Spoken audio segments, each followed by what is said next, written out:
এই দুনিয়ায় পয়সা ছাড়া কিছু কেউ বোঝে না। যার কাছে পয়সা আছে তার কাছে সম্মান আছে, ইজ্জত আছে। যার কাছে টাকাও নেই, পয়সাও নেই, তার কাছে মান সম্মান কিছুই নেই।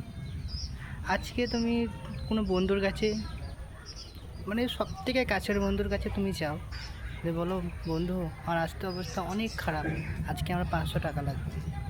তারপরে দেখো, সে তোমাকে শিখিয়ে দেবে টাকা কী করে কামাতে হয়, টাকা কী জিনিস। আমি এটা বলছি না যে বন্ধুরা খারাপ, কিন্তু টাকা মানুষকে খারাপ করিয়ে দেয়।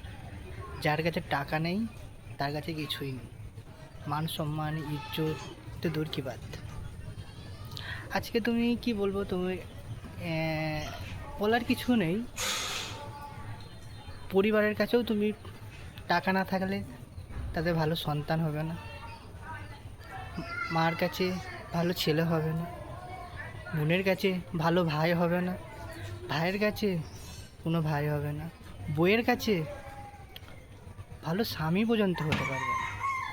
তুমি তাকে যদি সোনা দানা পয়সা যদি না দিতে পারো, সে তোমাকে কী করে স্বামী বলে মানবে? যার কাছে টাকা আছে পয়সা আছে তার কাছে সব কিছুই আছে। আজকে দুনিয়ায় টাকা ছাড়া এই দুনিয়ায় কেউ নেই।